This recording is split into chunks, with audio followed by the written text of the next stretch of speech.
আমার বুহু মৌতাজা যে কোথায় পালাইছে উল্টো পাল্টা নাচ দেখাইয়া সংসার নষ্ট কইরাছে আমার বুবু মৌতাজা যে কোথায় পালাইছে কোথায় রলেন কাদের কাকা কামরুল ইসলাম হাসান দাদা কোথায় রলেন কাদের কাকা কামরুল ইসলাম হাসান দাদা ও যে আবু সাইদের রক্ত নিয়া হুলি খেলেছে ও যে ছাত্রদের ওই রক্ত নিয়া হুলি খেলেছে আমার বুবু মমতাজ কোথায় পালাইছে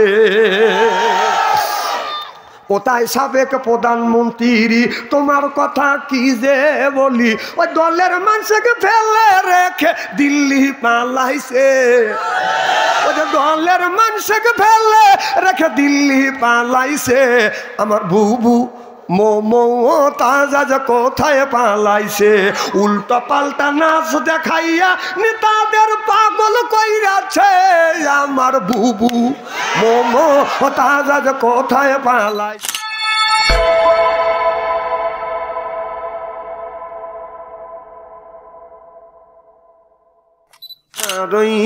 মাটির কোলে শুয়ে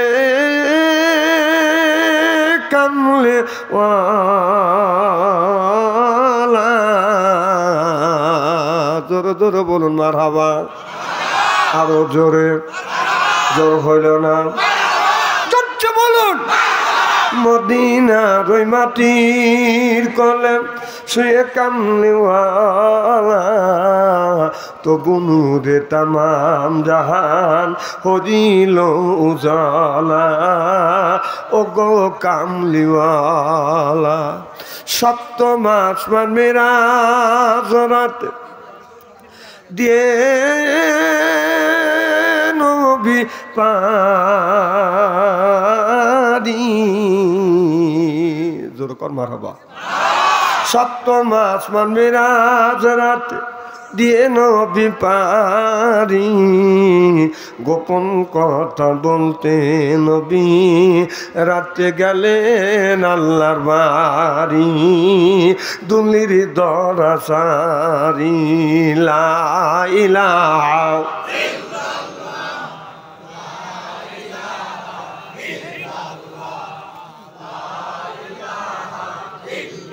বাস থামেন খুব সুন্দর জিকির আওয়াজ হচ্ছে থ্যাংক ইউ দেখবেন বুকের ছাতা ফেটে যাবে না এতগুলি মানুষ যেভাবে ইল্লাল্লাহ ইল্লাল্লাহ বলতেছে আপনাদের এই গ্রামের 3 জন মহিলা যদি জরকা করে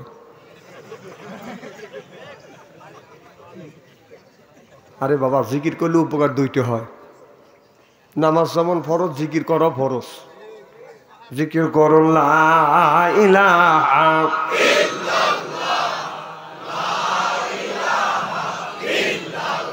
কলে মার বান্দ বেলা আকাশে লাগবে মরণ বেলা এই কলে মার বান্দ বেলা আকাশে লাগবে মরণ বেলা এই কলে মার রৌশনীতে কবর হবে তোমার উজালা আলা ইলাহা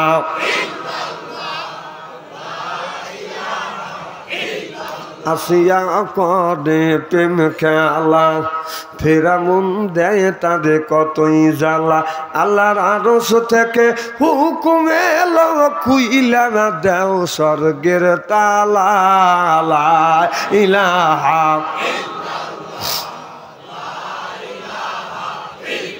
ফেরাউন বলে ও গো বিবি তুমি আমার অর্ধঙ্গিনী আসিয়া বলে ও গোস্বামী আমি তোমার অর্ধঙ্গিনী তোমার আমার সৃষ্টিকর্তা গাতার কেন মানো না লা ইলাহা লা ইলাহা ইল্লাল্লাহু মুহাম্মাদুর মুহাম্মাদুর রাসূলুল্লাহ। সকলে পড়ুন সাল্লাল্লাহু আলাইহি ওয়াসাল্লাম।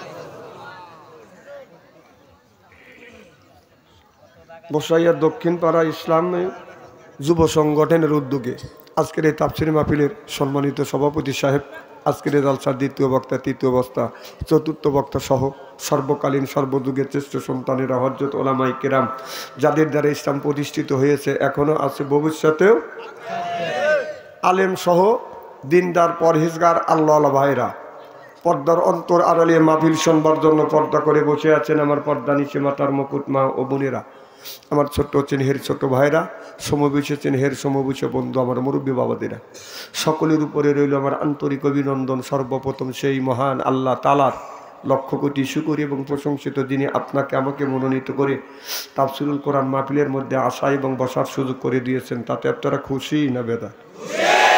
কম না বেশি?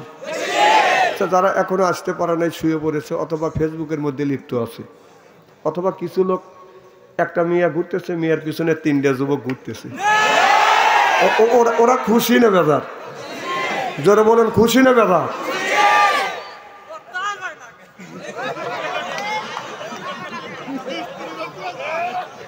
আর একটা বার বলো, ওইছে এটা বলে কি তৃপ্তি পেয়েছে? Thank you. ওদের চাইতে আল্লাহ লক্ষ লক্ষ কোটি কোটি গুণ দয়া করে, মায়া করে কোরআনের মাহফিল বেহেশতের বাগানের মধ্যে আসা এবং বসার সুযোগ করে দিয়েছেন। সকলেই সমস্বরে উচ্চ কণ্ঠে বলুন আলহামদুলিল্লাহ। মানবতা মুক্তি দূত আখিরি নবী এমন একজন নবীর উম্মত করে পাঠাইছে, এই নবী উম্মতের ব্যাপারে হা বললে হালাল হতো, না বললে হারাম হতো, পা ফেললে আরশে আজিমে চলে যেত। সুবহানাল্লাহ, একটু জোরে কর। সেই নবীর উম্মত, আমরাও নবীর উম্মত, আর সাহাবীরাও নবীর উম্মত ছিল। সুবহানাল্লাহ, একটু জোরে কর।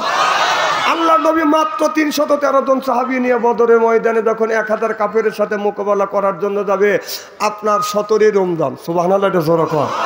আল্লাহ রাসূল সাহাবীদেরকে লক্ষ্য করে বলল, আমার সাহাবীরা, তোমরা মাত্র 313 জন সাহাবী আর 1000 কাফেরের সাথে মোকাবেলা করবার জন্য রাজি আছো?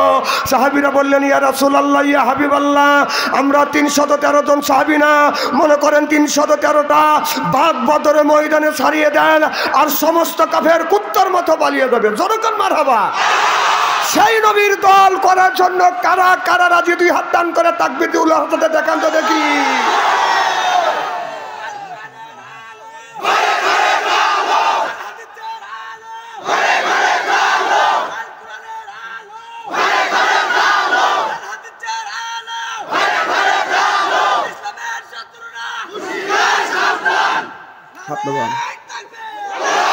এই মুহূর্তে হয়ে গেলাম আমরা নবীর দলের লোক, নবীর দলের কর্মী। দুনিয়ায় যত করে নেতা আছে, প্রত্যেকটা নেতার কর্মীর নেতাকে জানাই ওয়েলকাম, স্বাগতম, শুভেচ্ছা।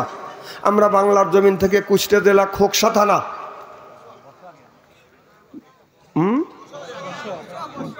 বসয়া দক্ষিণ পাড়া যুব সমাজ কর্তৃক আয়োজিত কোরআনের মাহফিলে বসে নবীর প্রতি জানাতে চাই লক্ষ কোটি দরুদ ও সালাম। সকলেই পড়ুন সাল্লাল্লাহু আলাইহি ওয়াসাল্লাম। সর্বপ্রথম জানতে চাই আমার ভাইরা, আপনারা সকলে ভালো আছেন?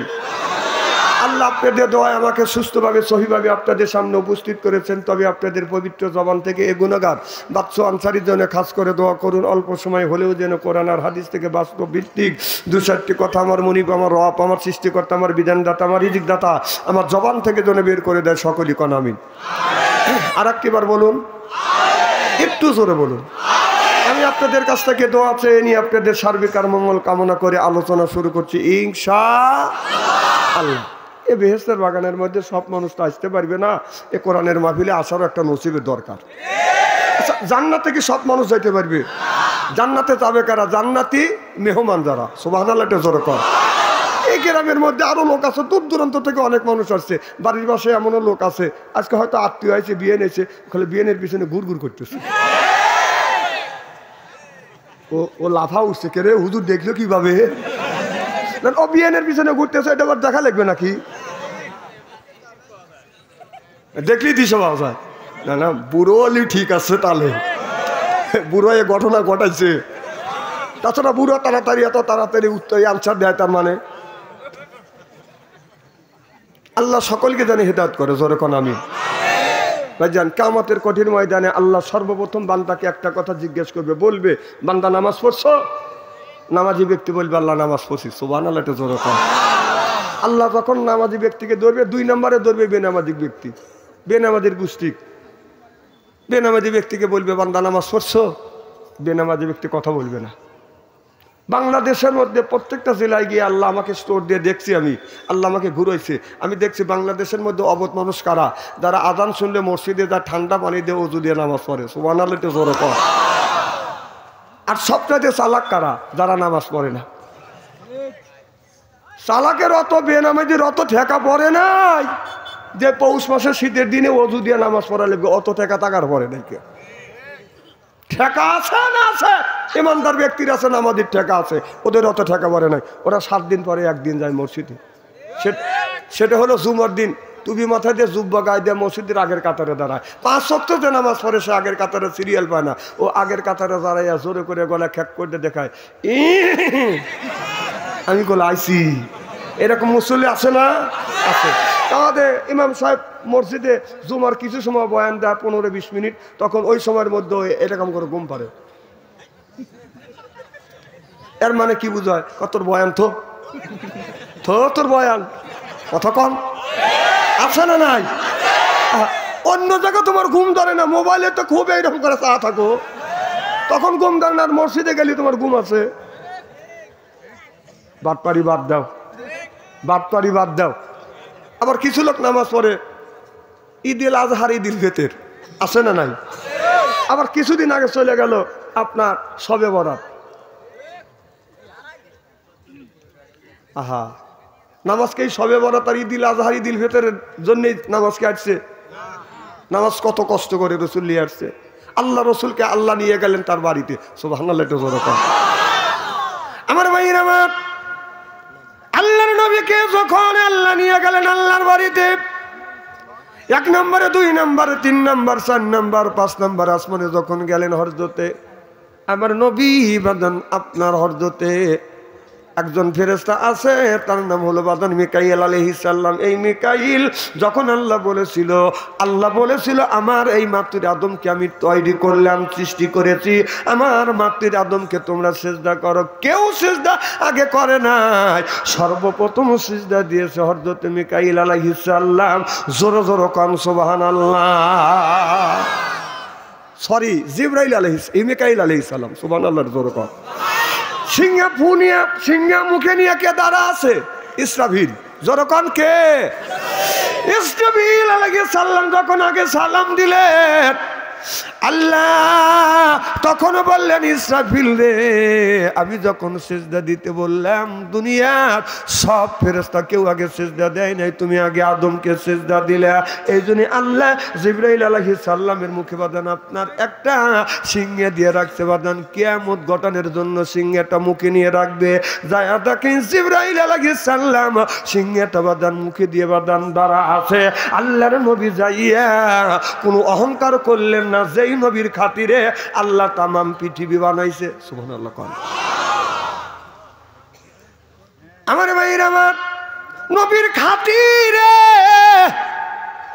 আল্লাহ তামাম পৃথিবী বানাইছে, সুবহানাল্লাহ।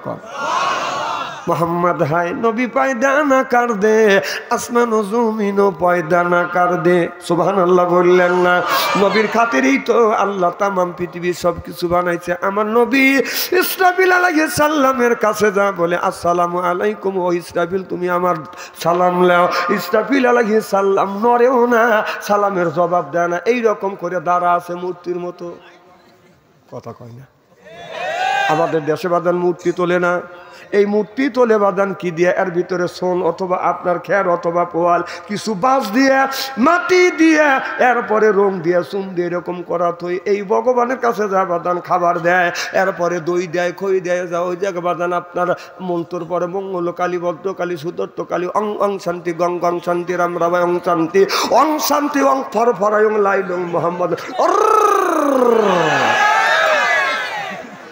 যা বলে ভগবান, এই যে এটা খাও, ভগবানের সামনে দেয়, ভগবান ছায়া দেখে না, খালি এইরকম করে থাকে, কতক্ষণ আছে না নাই?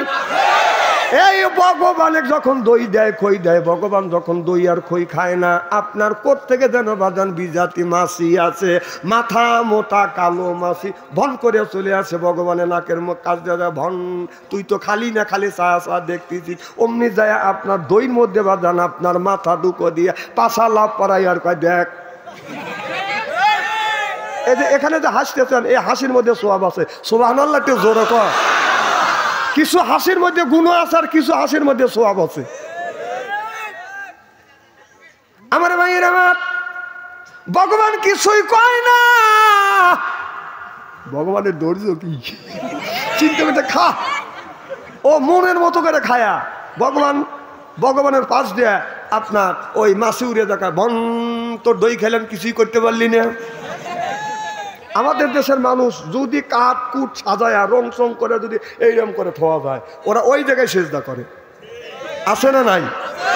আমার ভাইয়ের আমার, আল্লাহ নবী যাইয়া ইসরাফিল আলাইহিস সালামকে সালাম দিলেন, ইসরাফিল আসসালামু আলাইকুম। ইসরাফিল আলাইহিস সালাম বাদান সালামের জবাব দেয় না, একবার নয় দুইবার নয় তিনবার যখন আল্লাহ রাসূল বাদান সালাম দিলেন, আল্লাহর নবী বুঝতে পারলেন ইসরাফিল এক আল্লাহর হুকুম পালন করতেছে। সুবহানাল্লাহ। আমার নবী বলে, ইসরাফিল আমি নবী ইচ্ছা করে আসিনি, আল্লাহ আমাকে এখানে দাওয়াত করে নিয়ে আসছে, আর আমি যতক্ষণ পর্যন্ত আরশে আজিমে থাকবো, ভ্রমণে যতদিন থাকবো, এতদিন পর্যন্ত তোমাকে কিয়ামত ঘটানোর জন্য আল্লাহ আদেশ করবে না। আল্লাহ নবী যখন এইটা বললেন ইসরাফিল আলাইহিস সালাম, তখন আপনার সিংহা সরাইয়া সালামের জবাব দিলেন, ওয়ালাইকুম আসসালাম ওয়া রাহমাতুল্লাহ, ওয়ালাইকুম আসসালাম ওয়া রাহমাতুল্লাহি ওয়া বারাকাতুহু, ইয়া রাসূলুল্লাহ, ইয়া হাবিবাল্লাহ, ইয়া রাহমাতাল লিল আলামিন। আল্লাহর আদেশে পালন করবার জন্য আপনি যখন একবার আপনি সালাম দিয়েছেন আমি শুনছি, কারণ আল্লাহ এর মধ্যে যদি অর্ডার দেয় তাহলে আল্লাহর অর্ডার ফলো করতে আমার দেরি হয়ে যাবে। কারণ আপনি তো জানেন আদমকে সেজদা করবার জন্য আল্লাহ বলেছিল, কেউ সেজদা করে নাই, আমরা ফেরেশতারা সেজদা করছি, একজন সেজদা করে নাই, সে কিন্তু মিস্টার ইবলিস হয়ে গেছে। জনগণ ঠিক কিনে? আমার ভাইয়ের আমার, খুব খারাপ লাগতেছে নাকি? ধৈর্য ধরে শুনবেন, আমি খালি বলেই যাবো ইনশাল্লাহ। এমন বলবো শেষ পর্যায়ে যদি সভাপতি সাহেব বলে যে হুজুর ওয়াজ ছাড়িয়ে দেন, তারপরও ছাড়বো না আমি। আমার ভাইয়ের আমার, ইস্তেরি পরে করি না, না ইস্তেরি তো হবে। আমার ভাইয়ের আমার, ভালো করে লক্ষ্য করে শুনুন, আমার নিয়ে তেমন শুনতে হবে। আল্লাহর নবী লক্ষ্য করে দেখে ইসরাফিল আলাইহিস সালামের এই কপালের উপরে বাঁধান লৌহ মাহফুজ। সুবহানাল্লাহ, একটু জোরে কোন। এই লৌহ মাহফুজে দুনিয়ার যতগুলি মানুষ আদম থেকে এ পর্যন্ত সৃষ্টি হবে, মারা যাবে, প্রত্যেকটা মানুষের নাম বাঁধান, তার বাবার নাম 14 গোষ্ঠীর নাম লৌহ মাহফুজে বাঁধান লেখা আছে। কোন মানুষের জন্য কতটুক আল্লাহ রিজিক দিয়েছে, কোন মানুষের জন্য কতটুক হায়াত দিয়েছে, কোন মানুষের কয়টা ছেলে দিবে, কোন মানুষের কয়টা মিয়া দিবে, সব বাদান লৌহ মাহফুজে বাদান লেখা আছে। সিল্লাকান আল্লাহু আকবার। আল্লাহ আল্লাহ মিকুনা শামসু কামা, আল্লাহ আল্লাহ মিকুনা আরদু জামা, আনতুম আওলানা বাস্তুম মুসলিম কিসান হায়, আনতুম আওলানা বাস্তুম মুসলিম হতা কাম হয়। আল্লাহু আকবার বলেন। আল্লাহর নবী জিবরাইল আলাইহিস সালামের সাথে দেখা করলেন, ওখান থেকে আপনার অনেক নবীর সাথে দেখা করলেন, বাদান চলে গেলেন বাদান আপনার সেই বড়ির গাছের নিচে।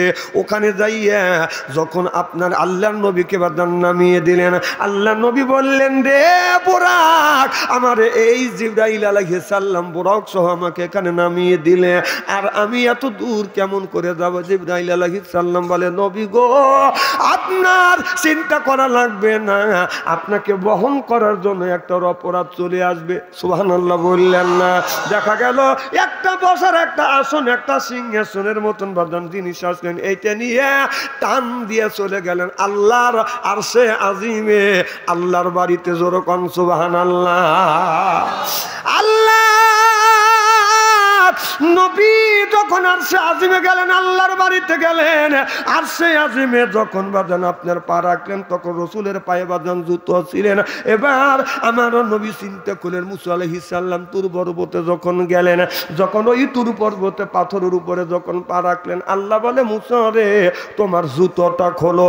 আল্লাহ নবীর ওই কথা মনে পড়ে গেল, আল্লাহ নবী জুতো খুলতে চায়। আল্লাহ বলে বন্ধু জুতো খোলা লাগবে না, তোমার জুতোর ধুলির আওয়াজ পাইয়া আমার আরশে আজিম আর ধন্য হয়ে যাবে। গুপ্তে মূসা নামে লাইলা কুহি তুর, গুপ্তে মূসা নামে লাইলা কুহি তুর, গুপ্তে মূসা নামে লাইলা আরশে নূর। আল্লাহু আকবার। আল্লাহর সাথে আল্লাহর নবীর আলোচনা হলেন, আমার পরে আল্লাহ বললেন বন্ধুরে তুমি আমার বাড়ি আসলে কি নিয়ে আসলে? বন্ধু যদি বন্ধুর বাড়ি যায় উপডুক নিয়ে যায়, মিষ্টি নিয়ে যায়, রাবকসা নিয়ে যায়, চমচপ নিয়ে যায়, গোল্লা নিয়ে যায়, ওই যে মুখ চুটকাতেছি ওয়াজ করতেছি। বন্ধু বন্ধুর বাড়ি গেলে একটা জিনিস নিয়ে যায়, বন্ধুরে আপনি আমার বাড়ি আসছেন কি আনছেন? আল্লাহর নবী বললেন আল্লাহ ওয়ালা ইবাদিল্লাহি সলিহিন, মানুষকে যার জন্য আপনি তৈরি করেছেন, সৃষ্টি করেছেন, সেই জিনিস আমার জিন্দিগির জীবনের যত ইবাদত বন্দিগি করছি সব ইবাদত বন্দিগি আপনার নামে আমি প্যাকেট করে আপনার কাছে আমি হাজির করেছি। আত্তাহিয়াতু লিল্লাহি ওয়াস সালাওয়াতু ওয়াত তাইয়্যিবাত। আল্লাহ আমার নামাজ, আমার রোজা, আমার কোরবানি, আমার হায়াত, আমার বেঁচে থাকা, আমার মরে যাওয়া, আল্লাহ আমার জীবনের যত ইবাদত করছি সব ইবাদত বন্দিগি তোমার কাছে আমি হাজির করলাম। সিল্লা সিল্লা কান আল্লাহু আকবার। আমার ভাইয়ের আমার সেই আল্লাহ নবীকে 50 ওয়াক্ত নামাজ দিলেন, সুবহানাল্লাহ বলেন। আমি কিন্তু মিরাজের কথা বলার উদ্দেশ্য না, আল্লাহ যে নামাজটা কি জন্য দিয়েছে এই নামাজটা দিলেন আল্লাহ নবীর কাছে। বন্ধু গো আমি তোমাকে একটা জিনিস দেবো, তোমার উম্মতের উপরে ফরজ করে দেবো। বলে কি দিবেন? এবার আল্লাহ বলেন বন্ধু রে আমি দিব 5 ওয়াক্ত, আমি দেবো বলে 50 ওয়াক্ত সালাত, অর্থাৎ আকিমুস সালাহ, নামাজ কায়েম করা লাগবে। সুবহানাল্লাহ বললেন না? আল্লাহ নবী 50 ওয়াক্ত নামাজ নিয়ে যখন বাদান রওনা করলেন, আস্তে আস্তে বাদান মুসা আলাইহিস সালামের সাথে বাদান দেখা হয়ে গেল। মুসা আলাইহিস সালাম আল্লাহর নবীকে বললেন ইয়া রাসূলুল্লাহ, ইয়া হাবিবাল্লাহ, আপনি আল্লাহর বাড়ি গেছেন, আল্লাহ আপনাকে কি দিয়েছে?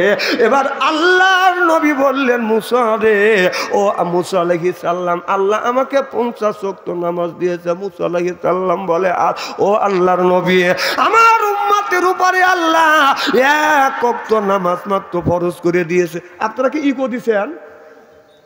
হ্যাঁ কোন ইকো দিছেন? ইকো দেন কে? আমাকে ইকো দিয়েন না, ইকোর বক্তা আছে আলাদা, আমরা ইকো খাই না, ইকো খাই যুবক চালবাল দেন না। ওরা কিছু কিছু গান বাজায়, আওয়াজ শোনা যায় না, দুদুম দুদুম আছে না নাই? আবার পায় মোহাব্বতে উসকে লাগে কুসি কুসি, ওরা আবার মাথা জাকায়। যদি কায় কি বুঝলে একা হুজুর কিছুই বুঝিনি, ওর বা বাংলা বোঝে না হিন্দি বাজায়, কথা কন। আমার ভাইয়ের আমার মুসলমান ভাইরা, কুষ্টিয়া জেলার যুবকেরা তোমরা ভালো করে লক্ষ্য করে শোনো। এবার আল্লাহর নবীর কাছে বললেন ইয়া রাসূলুল্লাহ, ইয়া হাবিবাল্লাহ, ইয়া কত এদিক তাকান, ওদিক তাকান। চেহারা কি একবারে খারাপ নাকি? শোনেন, আলেম যদি কালো হয় তার চেহারা দেখলে, চেহারার দিকে চা থাকলে সগীরে গুনাহ মাফ করে দেয় কি? কিছু কিছু ছাল বল সেলফি তুলে কাজে মানুষ কালো দেখছে এইরকম কালো মনে হাই রে কালোর কালো, সে কালো বানানোর মালিক কে?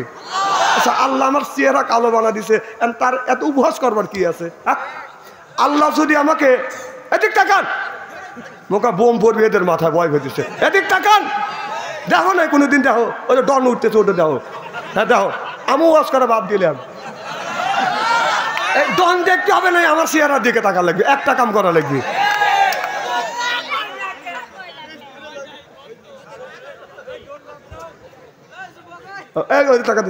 দেখো নাই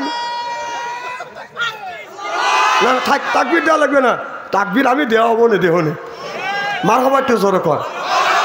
আল্লাহ নবী চলে গেলেন আল্লাহর কাছে। আল্লাহ মুসা নবী কয় আমার উম্মত বিলা 50 ওয়াক্ত নামাজ পারবে না। সুবহানাল্লাহ, একটু জোরে কয়। কে কয়? কথা কয় না রে। কে কয়? মুসা নবী কয় আল্লাহ তো ইন্নাল্লাহ আলিমুম বিজাতির সুদূর। সুবহানাল্লাহ বললেন না? সব মানুষের মনের খবর কে জানে? কমাইতে কমাইতে বাদান সর্বপ্রথম বাদান 5 ওয়াক্ত নামাজ দিলেন। আল্লাহ বললেন বন্ধুরে সর্বশেষ তোমাকে 5 ওয়াক্ত নামাজ দিলাম। আল্লাহ নবী 5 ওয়াক্ত নামাজ নিয়ে খুশি হয়ে রওনা করলেন। আল্লাহ ডাক দিয়ে বলে বন্ধু আপনি আপনার উম্মতকে ঘোষণা করে দিবেন তারা যদি 5 জায়গা না 5 ওয়াক্ত নামাজ পড়ে 50 ওয়াক্ত নামাজের সওয়াব আমি আল্লাহ আমলনামায় লিখে দিব। আবার মুসা নবীর সাথে সাক্ষাৎ হয়ে গেলেন। মুসা আলাইহিস সালাম বলে ইয়া রাসূলুল্লাহ ইয়া হাবিবাল্লাহ এখন আল্লাহ কয় ওয়াক্ত নামাজ দিয়েছে? আল্লাহর নবী বললেন 5 ওয়াক্ত দিয়েছে। মুসা নবী বললেন আবার যাও। এবার আল্লাহর নবী বললেন আল্লাহ দেয় আর আমি নেই, এখন আমি যাইতে পারবো না, আমার এখন শরম লাগে। সুবহানাল্লাহর জোরে কয়। আল্লাহ নবী বললেন মুসা রে তুমি কি জানো তোমার উম্মতের উপরে কয় ওয়াক্ত নামাজ ফরজ করছে? কয় 1 ওয়াক্ত নামাজ ফরজ করছে। কয় আমার উম্মতের উপরে আল্লাহ 5 ওয়াক্ত নামাজ ফরজ করছে। শুধু তাই নয় 5 ওয়াক্ত নামাজ যদি আমার বান্দা যদি পড়ে আমার আল্লাহ 50 ওয়াক্ত নামাজের সওয়াব আমলনামায় লিখে দিবে। এই সুযোগ কারে দেয় না? একমাত্র আখিরি জামানার নবী মুহাম্মদ রাসূলুল্লাহ সাল্লাল্লাহু আলাইহি ওয়াসাল্লামের উম্মতের উপরে দিয়েছে। জোরে কোন সুবহানাল্লাহ। আর সেই 5 ওয়াক্ত নামাজ ছেড়ে দিয়ে আমাদের যুবকদের হাতে উঠে গেছে বাদান টাচ মোবাইল ফোন। সেই যুবকের কাছে আছে বাদান টাচ ফোন, ভালো থাকে না বাদান ওদের মন। যার নাই অর্থ প্রেমে খাওয়া গেছে বাদান সেই যুবকটা বাদান ব্যর্থ। প্রেম করে খাইছে ছাকা হয়ে গেছে বাদান বাঁকা, রাগ করে চলে যায় বাদান ডাকা। এখন তো ঠিক কবি আমি বুঝতেছি তো।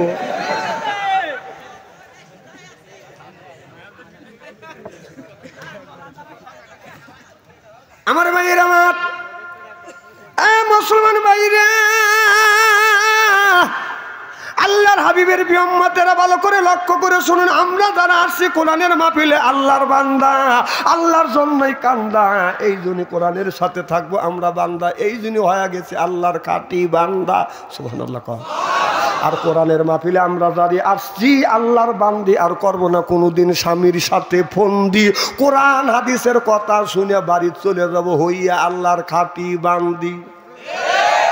আল্লাহ কয় বান্দা কোরআন শরীফ ধর, বসে বসে পড়, তারপরে তুই মর। আমি আল্লাহ এতই কি তোদের জন্য পড়, আমি আল্লাহ তোদের জন্য সুন্দর করে বানা রাখছি, তোদের কিয়ামতের ময়দানে বানাবো হুরপরিদের বর। সুবহানাল্লাহ কোন। এই জন্য আমরা কোরআন শরীফ ধরি বসে বসে যদি পড়ি, মুখে যদি রাখতে পারি দাড়ি, ছাড়িয়ে দিতে পারি সিগারেট আর বিড়ি, আর আল্লাহ কয় বেহেশতে দিব আমি, পাও টিপে দিবে হুরি আর নুরি। সুবহানাল্লাহ কোন। তাদখুলি ফি ইবাদি ওয়াদখুলি জান্নাতি। আল্লাহ কয় বান্দারে ইবাদত করবে তুমি জান্নাত দিব আমি। সুবহানাল্লাহ কোন। যখন মানুষটা ইবাদত করবে ওয়ালা ইবাদিল্লাহি সলিহিন ইবাদত করবে, ফেরেশতারা আদর করে করে বাদান জান্নাতে নিয়ে যাবে। আদর করে যখন জান্নাতে নিয়ে যাবে, জান্নাতের প্রথম গেট যখন দেখবে আল্লাহর বান্দা অমনি লোটাগটি যা কাছে আছে এইতে নিয়ে বাদান বসে পড়বে। আল্লাহর ফেরেশতারা বলবে ও আল্লাহর বান্দা বসো না, ওঠো। কেন উঠবো? এটা তো জান্নাত। এটা জান্নাত না, বলে এটা জান্নাতের প্রথম গেট। সুবহানাল্লাহ। সামনের দিকে চলো। আল্লাহর বান্দারা সামনের দিকে যাবে, এত সুন্দর সাজগোজ, ওরা দেখে মনে করবে এইটাই জান্নাত। আবার আল্লাহর বান্দারা বসে পড়বে, ফেরেশতারা হাত ধরে টানবে, বান্দা বাদান উঠতে চায় না, বলে এটা জান্নাত না। কয় এটা কি? জান্নাত দেখেই তো আমরা বলছি। কয় এটা হলো জান্নাতের প্রথম গেট। আদর করে করে বাদান আপনার জান্নাতের দিকে নিয়ে যাবে। সুবহানাল্লাহ। আমার ভাইরা আমার, আর যদি বলেন হুজুর আদর কেমন হবে, যদি আমাদের দেশের মধ্যে গ্রামের মধ্যে বাড়িতে যদি বাদান কুটুম আছে, আত্মীয় আছে, আত্মীয়কে দেখলে আত্মীয় করে বাদান আদর, আত্মীয় মনে করে হাইরে আমার বড় কদর, বাইরে দেয় বাদান বিদেশি সাদর, আত্মীয় মনে করে হাইরে আমার কদর। এরপরে আনে বাদান খানা, একটা তো ডাকনা সেরানা, খাবারের পরে বাদান দেয় দই, খায়া তো বাদান হইসই, এরপরে দেয় পেপসি কোকো কোলা, খায়া তো মনের মধ্যে বাদান দেয় দোলা, তারপরে খায় বাদান পান, খায়া তো মনে মনের মধ্যে আসে বাদান গুনগুননি গান, তারপরে খাই এক কাবলা হাকিমপুরি জর্দা, শরীর তার গামিয়ে যায়, বুঝয় আমি বড় মর্দা।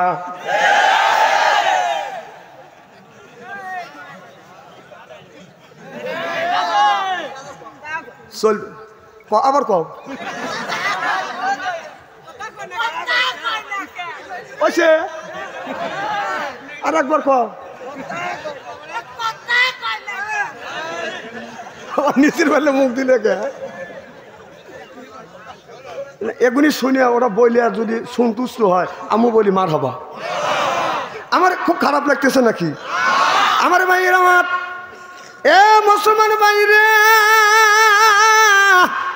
আল্লাহর হাবিবের উম্মতেরা ভালো করে লক্ষ্য করে শুনুন। আল্লাহ বললেন নামাজ পড়ো নাই, রোজা রাখো নাই, হজ করো নাই, যাকাত দাও নাই, বউ পর্দা রাখো নাই, এটা আমার কোনো, আমি আল্লাহ আমার কোনো দুঃখ নাই। ফাং পুজুলা তাং পুজু না, নামাজ পড়ো নাই আমি কিছু বলবো না, রোজা রাখো নাই কিছু বলবো না, বউ পর্দা রাখো না কিছু বলবো না। ইল্লা বিস সুলতান, আল্লাহ বললেন আমার আসমানের নিচ থেকে জমিনের উপর থেকে বের হয়ে যাও। চৌদিকে হলো আল্লাহর আসমান, কই যাবে বাদান ওসমান? আকাশ কার? জমিন কার? ইবাদত করতে হবে কার? তাহলে আল্লাহর যদি ইবাদত না করি, আল্লাহ বলবে আমার আসমান আর জমিনের উপর থেকে তোমরা বের হয়ে যাও, তাহলে ইবাদত করতে হবে কার? একমাত্র কেবলমাত্র আল্লাহর ইবাদত করা লাগবে। আজকে আমাদের ছেলেরা আমাদের মেয়েরা আল্লাহর ইবাদত আল্লাহর বন্দেগী না করিয়া আল্লাহর জমিনে বসবাস করে, আল্লাহর আকাশের নিচে থাকে, আল্লাহর নাজ নিয়ামত খায়, রাস্তা দিয়ে একটা মেয়ে বাদান যাইতে পারে না, পিছন থেকে গান গা সুন্দরী মেয়ে তুমি তোমার প্রেমেতে আমি পড়েছি, তাই তো দিওয়ানা হয়েছি। আমি বলো ওইটা বাদ দিয়া এইটা তোমরা বলো, ও দয়াল নবী আমি তোমার প্রেমেতে আমি পড়েছি, ও দয়াল নবী আমি তোমার প্রেমেতে আমি পড়েছি, তাই তো দিওয়ানা হয়েছি। সুবহানাল্লাহ বললেন না? আশিকো কাবুল লাগানো মাসিকো কা কান্দিও আর হামনে বুলা গানো আকে লুকা কান্দিও, আকে লুকা কান্দিও। আশিকো কা বুলা গানো মাসিকো কা কামনিহি আর হামনে বুলা গানো বুলবুলিকে পুষিও, বুলবুলিকে পুষিও। আশিক না হলে প্রেমিকের মর্যাদা বোঝা যায় না, আর খাঁটি প্রেমিক না হলে বাদান প্রেমিকের কদর জানা যায় না। যারা আল্লাহর আশিক আল্লাহর প্রেমিক এরা বাদান নামাজ ছাড়ে না। চিল্লা চিল্লা কন ঠিক কিনে আমার ভাইরা আমার, আল্লাহ কোরআন কারিমের মধ্যে 80 থেকে 82 জায়গা বললেন আকিমুস সালাহ, নামাজ কায়েম করো, অত যাকাত যাকাত আদায় করো, কুতিবা আলাইকুমুস সিয়াম, রমজান মাস আসতে রোজা রাখো। এ কথা কার? তাহলে আল্লাহ নামাজের কথা 80 থেকে 82 জায়গা বললেন, জাকাতের কথা আল্লাহ 1 থেকে বাদান আল জাকাতের কথা আল্লাহ 30 জায়গা বললেন, কুতিবা আলাইকুমুস সিয়াম, রমজান মাসে রোজার কথা আল্লাহ আপনার 1 থেকে 2টি জায়গা বলেছে। আর আল্লাহ বলেছে কুল ইন কুনতুম তুহিব্বুনাল্লাহ ফাত্তাবিউনি, ও দুনিয়ার মানুষেরা আমি আল্লাহ আমাকে যদি পেতে চাও সর্বপ্রথম আমার বন্ধুর অনুসরণ অনুকরণ করো। আমার বন্ধুর অনুসরণ অনুকরণ যদি করো আয়াগফিরুলাকুম যুনুবাকুম, আমি আল্লাহ জিন্দেগীর জীবনের গুনাহ মাফ করে দিব। মাফ করে শুধু ক্ষান্ত হব না, আল্লাহু গফুরুর রহিম, আমি আল্লাহ তোমার বন্ধু হয়ে যাব। এ কথা কার? আল্লাহ বললেন আমাকে যদি পেতে চাও আমার বন্ধুর অনুসরণ করো। তাহলে যুবক রে, তোমরা যদি আল্লাহকে পেতে চাও, আল্লাহর যদি বন্ধু হতে চাও, রসুলের অনুসরণ অনুকরণ করা লাগবে। আর তা না করিয়া আজকের যুবকরা হয়ে গেছে বাদান মেয়েদের অনুসরণ করে। যেই যুবক পড়ছে বাদান প্রেমে, ও বাদান যে যুবক করছে বাদান প্রেম, ভালো নাই তার মাথার বেরেন। যে যুবক করছে ভালোবাসা তার নাই দেহের আশা। বাদান প্রেম করছে, মেয়ের নাম হলো আখি, মেয়েটা দিয়ে গেছে বাদান ফাঁকি। এরপরে খায় বাদান গাজা, যুবকটা বাদান পাবে বাদান সাজা। যারা খায় মদ হারাবে বাদান জান্নাতের পথ। যারা খাবে গুল ওরাই করবে বাদান ভুল।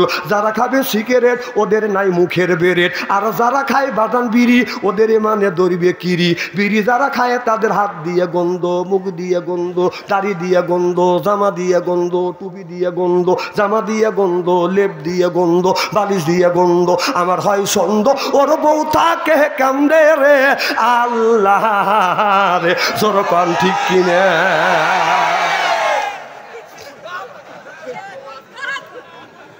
খবর কম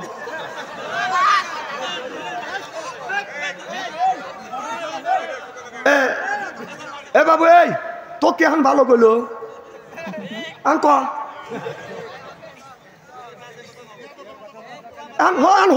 শোন দেখ কি কয়। এখন তোর বাপ মার 14 গোষ্ঠীর ধুয়ে দিবে। এখন শোন, একবার কয় ভালো কথা।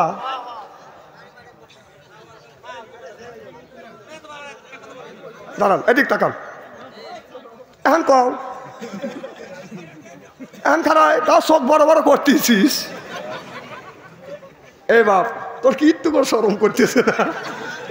তোর এইরকম দেখে গেলে আমার খুব লজ্জা লাগতেছে। মার হবা কন আমার ভাইরা, আমার যারা টাটকা বিড়ি খায়, বিড়ি খায়া বইয়ের কাছে, বইয়ের মুখের কাছে যখন মুখ লায়, বউ খালি মুখ ঘুরায়।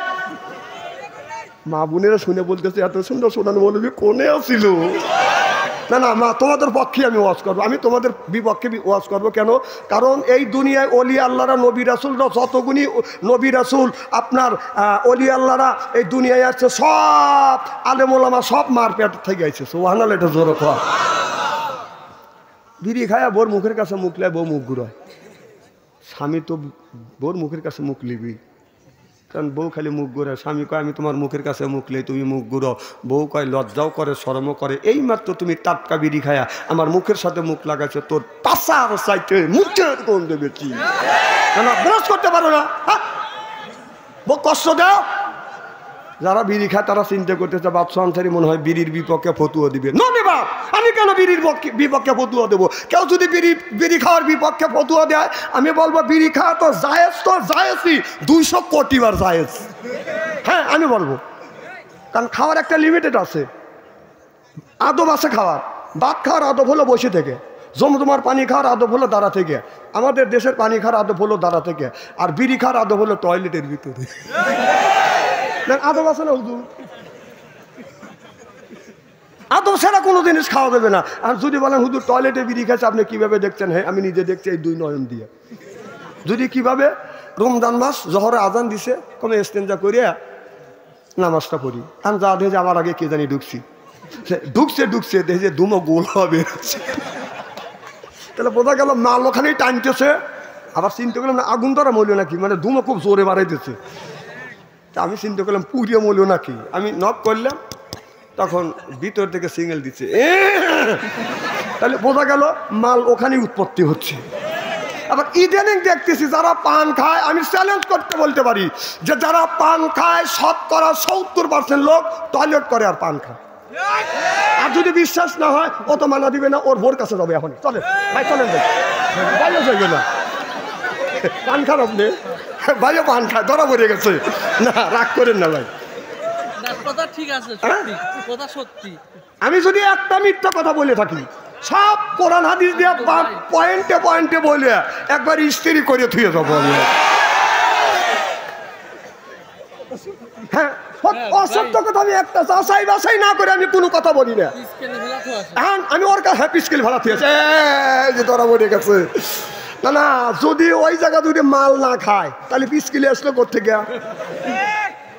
তাহলে ওই বুড়ি যা পিসকিলি ভাড়া থুয়েছে। আহা দেখ দেখ বুড়ো টয়লেট থেকে বের হচ্ছে। কম দাদু কই গেছিলে? কয় টয়লেটে। কম মুখ লড়ে কাকা পান খাইলেন। কম টয়লেটে যা। কয় টয়লেটের সময় পান না খাইলে টয়লেট হয় না। আমি বললাম হালাল জিনিস টয়লেটের মধ্যে যদি হালাল মনে করে খাও, তাহলে একটু গু তুলে চুন মনে করে বলা যায়। না না, এটা আমি বলতে পারি কিনা? কথা কন না কে, আমি বলতে পারি কিনা? হালাল জিনিস যদি পায়খানার মধ্যে খাও, ওইটা যদি জায়েজ মনে করে খাও, তাহলে একটু গুড় তুলে আর চুন মনে করে খাওয়া জায়েজ কোটি বার।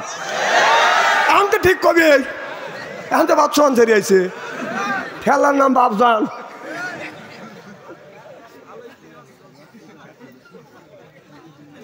তোমার স্ত্রী হয় নাই মনে হয়, তাই না? শোনো, তোমরা একটা কথা বললে মানুষ খারাপ বলবে, কারণ তোমাদের আজ দাওয়াত দেওয়া হয়েছে শোনার জন্য, আর আমাকে দাওয়াত দেওয়া হয়েছে বলার জন্য। হ্যাঁ, এরা তো বোঝে না। এগারো যদি কই যে এখানে এসে আউজুবিল্লাহ তাসমিয়া তাউস আর তাসমিয়া বলো, বলা তো দূরের কথা, মুইতে ভালাবিনি। এটা তো ভটর ভটর। কি ভাই, খুব খারাপ লাগতেছে নাকি? মার হবা কর আমার ভাইয়ের, আমার মুসলমান ভাইরা, আল্লাহর হাবিবের উম্মতেরা ভালো করে লক্ষ্য করে শুনুন, আমলে নিয়তে বাদান শুনতে হবে। ও যুবক, এই জন্য নামাজ পড়তে হবে, রোজা রাখতে হবে, হজ করতে হবে, যাকাত দিতে হবে। যুবক, তোমার বয়স হলো 20 বছর, 20 বছরের মধ্যে 1 বছর হয়ে যাচ্ছে। 1 বছরের মধ্যে তুমি এক ওয়াক্ত বাদান, আপনার 1 বছরের মধ্যে একটা দিনও তুমি ফজরের নামাজ পড়লে না। 1 বছরের মধ্যে তুমি 5 ওয়াক্ত নামাজ কাজা করলে। 1 বছরের মধ্যে একটা বার তো তোমার ভাগ্যের প্রতীক, কপালার মর্যাদার প্রতীক নাকটা দিয়ে আমার আল্লাহকে তুমি সিজদা করলে না। যুবক, কবে তুমি সিজদা করবে? জন্ম নেওয়ার পর থেকে বাদান সেটে এই ছেলেরা আপনার 70 থেকে বাদান বড় হয়ে যাচ্ছে। মা বাবা চিন্তা করতেছে ছেলেটা বড় হয়ে যাচ্ছে, আসলে ছেলেটা বড় হয়েছে ঠিক, হায়াতের রশি বাদান কমে যাচ্ছে। যখন ঠিক কিনে আপনার ছেলের বয়স যদি 3 বছর হয়, ছেলে ধীরে ধীরে 20 বছর প্রাপ্ত যখন হয়, আপনি ভাবতে যান ছেলে আমার যৌবন প্রাপ্ত হচ্ছে, আসলে বয়স কমতেছে না বাড়তেছে? 20 বছর বয়স হয়ে গেছে, 20 বছরের মধ্যে তুমি 1 মাসও আল্লাহকে সিজদা দাও নাই, তুমি শুধু খালি গান বাজনার মধ্যে লিপ্ত রয়েছে। আপনার ওই যে নায়িকাদের, আপনার অশ্লীল নায়িকাদের বাজান, অশ্লীল নায়িকাদের নর্তকীদের ছবিগুলি তুমি দেখতে চাও। 10 বছর ধরে তোমার বাবা মোবাইল ফোন কিনে দিছে, এইটা খালি শোয়ার সময়ও দেখো, খাবার সময় এক মুহূর্তে আল্লাহ নিয়ামত দুঃখ, আর এক মুহূর্তে এরকম করে দেখো, আর এইরকম করে ডাকাও। নিয়ামত খাচ্ছাও কার? আল্লাহর যে নিয়ামত খাচ্ছ, এই নিয়ামতের হিসাব আল্লাহর কাছে দিতে হবে কি হবে না?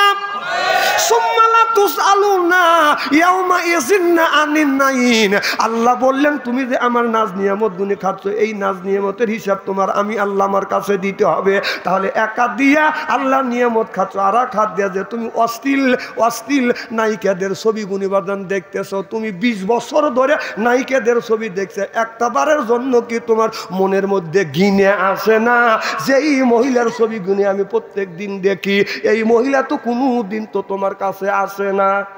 হ্যাঁ, তুমি যে এত কাল বড় দেখতেছো, একটা দিনে তো কয় না যে তো তো দৈনিক দেখে আমি একদিন যা দেখা করে আসি, কোনদিন আইছে? তাদের ছবি দেখা তোর একটু মনে লজ্জা করে না? হ্যাঁ, বুঝ আসে না? যুবক, তুমি যে আল্লাহর গোলাম, আল্লাহর দাস, কিভাবে আল্লাহর গোলামি করলে, কিভাবে আল্লাহর দাস করলে? তোমার চাইতে কুকুরই ভালো। এই যে কুকুর আপনার বাড়িতে থাকে, হাড্ডি কাটা খায়, এরপরে খানা পিনে করিয়া হাড্ডি কাটা খাইয়া মালিককে বলে, মালিক আপনি ঘুমান, আমি ঘুমাবো না, আপনার বাড়ি সারা রাত পাহারা দেবো। সুবহানাল্লাহ, একটু জোরে কর। আপনি কি কুকুরের চাইতে নিখিষ্ট হয়েছেন? আপনার বাড়ির কুকুরকে আপনি কি দেন? খালি কি গোস্ত খাওয়ান? একটা দিনও তো ভালো একটা টুকরো গোস্ত ঈদের দিনও তো দেন না যে কুকুরে তুই আমার বাড়ি সারা রাত পাহারা দিস, এই যে দেখ তোকে আমি 1 পোয়া গোস্ত দিলাম, খাওয়াইছেন? খালি হাড্ডি কাটা খাইছেন, যেটা আপনি খাইতে পারেন না সেইতে দিছেন বাজান কুকুরকে, সেইতে কুকুর খায়া বলে, মালিক আপনি ঘুমান, আপনার বাড়িতে আমি আপনার সত্য একটা চোর পর্যন্ত আমি আসতে দিব না। সারা রাত কুকুর আপনার বাড়ি বাজান এঁটে ভাত খাইছে, একটু কাটা খাইছে, ফালানে হাড্ডি কাটা খাইছে, সারা রাত আপনার বাড়ি পাহারা দিচ্ছে। আপনি যদি বাড়িতে না থাকেন, দেখবেন আপনি খোকসা শহরে অথবা কুষ্টিয়া শহরে গেছেন, আসিয়া দেখবেন আপনি যখন বাড়িতে নাই এসে দেখবেন আপনার কুকুরটা ঘুমায় নাই, আপনার গেটের দরজার পাশে দুইটা পাও সামনের দিকে দিয়ে আর পাশা দুই পাই এইরকম করে কাজ করে দিয়ে তালে আছে। আমার মালিক গেছে কুষ্টিয়া শহরে, এখনো পর্যন্ত আমার মালিক আসে না। কথা বুঝতেছেন না? আপনি আসলেন রাত 12টার পর, অন্ধকার রাত, ঘন কুয়াশা, কনকনা শীত, মাছ দিয়ে মুখ ডাকছেন, মাফলার দিয়ে মুখ ডাকছেন, চাদর দিয়ে মুখ ডাকছেন, এদিকে অন্ধকার রাত, তারপরে হলো ঘন কুয়াশা, চোখে দেখা যায় না। আপনি যখন বাড়ির মধ্যে আস্তে আস্তে করে ঢুকতে দেন, কুকুর মনে মনে চিন্তা করতেছে আমার মালিক তো নাই, চেনা যায় না এই লোকটাকে, দিশাও পাওয়া যাচ্ছে না, মুখটা ঢাকা, অন্ধকার ঘন কুয়াশা।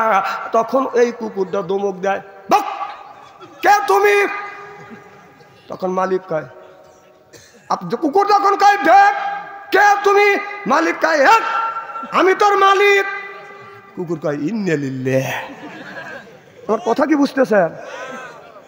এবার মালিক বলে, কুকুর রে, আমার বাড়ি খাস, আমার বাড়ি থাকিস, আর আমাকে দেখে কয় আর মালিক বলল থাক।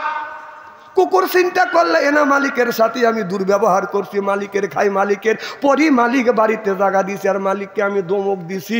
কুকুর দৌড়া যাইয়া আপনার মালিকের সামনে যাইয়া আপনার এই মাথাটা নিচের দিকে দিয়ে নেচটা এইরকম করে লড়াই, আর বলে, মালিক রে, অন্ধকারাত আমি আপনাকে চিনি নেই, ঘন কুয়াশা, চিনতে পারি না, আপনাকে ধমক দিছি। আপনার নেচটা নড়াই আর বলে, আই এম সরি। কথা কয় না, কথা কয় না। কুকুর আরাম সরি বলে আল্লাহর কাছে, আপনার মালিকের কাছে তওবা করে, মালিক আমি আপনাকে দেখিনি, এই জন্য বক কয় আপনাকে ধমক দিছি, মেহেরবানি করে আপনি আমাকে মাফ করে দেন। আপনি যেন সকালবেলা বাড়ি থেকে তাড়িয়ে দিয়েন না, খাবারটা বন্ধ করে দিয়েন না। এ যুবক, একটা কুকুর যদি আমার আপনার গোলামি করে, যদি দাসত্ব করে, যে আল্লাহ এই জমিনে তোমাকে আমাকে পাঠাইছে, কেনে কোন জ্ঞানে কোন বিবেকে তুমি ওই আল্লাহর ওই আল্লাহর ইবাদত করলে না, বন্দেগি করলে না? তুমি যদি মরিয়া যাও, গোটা জিন্দিগির জীবনের হিসাব আল্লাহর কাছে তুমি কি করিয়া দিবে? তুমি আল্লাহর ইবাদত করা বাদ দিয়ে তুমি ওই মোবাইলের ভিতরে, তুমি মোবাইলের জন্য পাগল হয়ে গেছো। প্রেম প্রীতির জ্বালা, মোবাইলের মেলা, এখন আর চিঠি লেখা লাগে না। ছেলে সারা রাজ্য গিয়া ফোনে কথা বলিয়া লেখা পড়াইয়া ছেলের ভালো লাগে না, হায় হায় লেখা পড়া আমি ভালো লাগে না। মোবাইল ফোন আসিল কি দোলা লাগিল, ফটরের গুম তো পোনার ভাঙল না। পেটে বাদ যাই থাক, পরনে নাই থাক, মোবাইল ছাড়া আমি আর চলে না, হায় হায় মোবাইল ছাড়া ছেলের চলে না। মোবাইল ফোন আসিল কি দোলা লাগিল, ফটরের গুম তুমি আর ভাঙল না। আইলো কি জামানা, বুঝাইলে বুঝাছে না, পিতা মাতার পেটে বাদে ছেলে প্রেমের দিওয়ানা, দিওয়ানা। মোবাইল ছাড়া চলে না, মায়ে বলে রব্বানা, বাবাই বলে জানলাম না, আল্লাহ বলে শুনলাম না, বাইরে গেল যন্ত্রণা।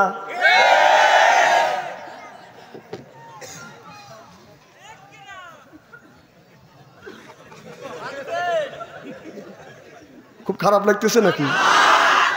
চলবে তো? আপনারা আসান তো ইনশাল্লাহ? এই তো পাম দেওয়া শুরু করলে ভাই, অত পাম দিয়েন না, পাম আমি বুঝি তো।